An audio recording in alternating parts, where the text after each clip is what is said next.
जादुई जूतों की कहानी। एक छोटे से गांव में एक बूढ़ा आदमी रामू अपनी बीवी के साथ रहता था। रामू बहुत गरीब था और बड़ी मुश्किल से अपना और अपनी बीवी का पेट पालता था। वो जूते बनाने का काम करता था, लेकिन उसके बनाए हुए जूते इतने अच्छे नहीं होते थे कि लोग उन्हें खरीदें। उसलिए वो बहुत कम पैसे कमा पाता था। एक दिन रामू बहुत बीमार पड़ गया। वो इतना बीमार था कि वो बेड से भी नहीं उठ सकता था। उसकी बीवी बहुत परेशान थी। वो नहीं जानती थी कि अब क्या होगा। उनके पास खाने के लिए भी कुछ नहीं था। उसी रात जब सब सो रहे थे, रामू के घर में कुछ अजीब हुआ।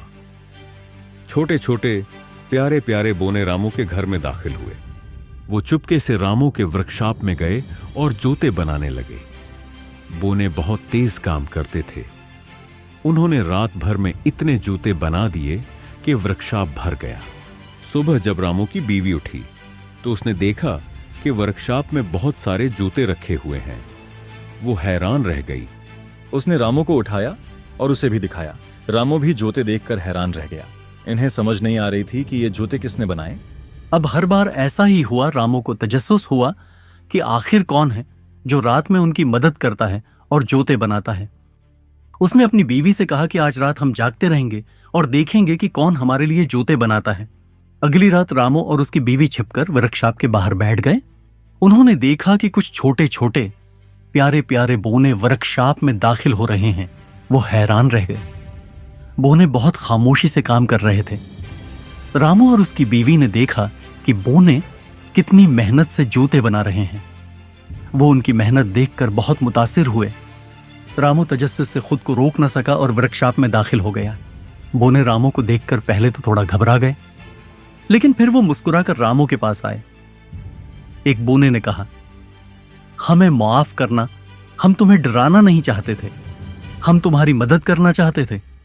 हम जानते हैं कि तुम बहुत मेहनती हो और अच्छे जूते बनाते हो, लेकिन तुम्हारी बीमारी की वजह से तुम काम नहीं कर पा रहे थे, इसलिए हमने तुम्हारी मदद करने का फैसला किया। रामू बोनों की बात सुनकर बहुत मुतासिर हुआ। उसने कहा, तुम लोग बहुत अच्छे हो, मैं तुम्हारा शुक्रिया अदा करता हूं। बोनों ने कहा, हमें शुक्रिया अदा करने की जरूरत नहीं है, हम तुम्हारे दोस्त हैं। रामू और बोने दोस्त बन गए।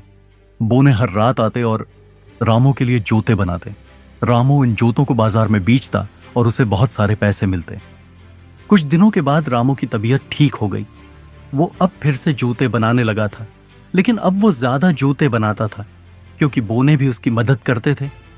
रामू के बनाए हुए जूते अब बहुत मशहूर हो गए थे। लोग दूर दूर से उसके जूते खरीदने आते थे। रामू और उसकी बीवी बहुत खुश थे। वो अब अमीर हो गए थे, लेकिन उन्होंने कभी भी गरीबों की मदद करना नहीं छोड़ा। रामू ने गांव के सभी गरीबों के लिए मुफ्त में जूते बनाए। उसने गांव के बच्चों के लिए एक स्कूल भी खोला जहां बच्चे मुफ्त में तालीम हासिल करते थे। रामू एक अच्छा आदमी था। वो हमेशा दूसरों की मदद करता था। रामू के जूते बनाने की महारत की खबर पूरे इलाके में फैल गई थी। उसके बनाए हुए जूते उतने आरामदेह और खूबसूरत थे कि लोग दूर दराज से उन्हें खरीदने आते। एक दिन बादशाह के वजीर ने बाजार में इन जूतों की तारीफ सुनी और फौरन महल जाकर बादशाह को बताया, हुजूर, हमारे मुल्क में एक हीरतंगेज मोची है जो ऐसे जूते बनाता है जो न सिर्फ आरामदायक होते हैं बल्कि पहनने वाले की किस्मत भी बदल देते हैं। बादशाह को यह बात सुनकर तजस्सुस हुआ। उसने रामू को दरबार में बुलाया और कहा, मैंने तुम्हारे जूतों की बहुत तारीफ सुनी है। मैं चाहता हूं कि तुम मेरे लिए एक खास जूता बनाओ जो दुनिया में सबसे मुनफरिद हो। रामू हैरान तो हुआ, मगर उसने वादा किया कि वो बादशाह के लिए बेहतरीन जूते बनाएगा। रात को जब बोने जूते बनाने आए तो रामू ने उन्हें बादशाह के हुक्म के बारे में बताया। बोने खुश हुए और कहा, हम तुम्हारी मदद करेंगे। हम ऐसा जूता बनाएंगे जो बादशाह के लिए वाकई जादुई हो। बोनों ने एक ऐसा जूता बनाया जो पहनने वाले को गैर मामूली ताकत देता था।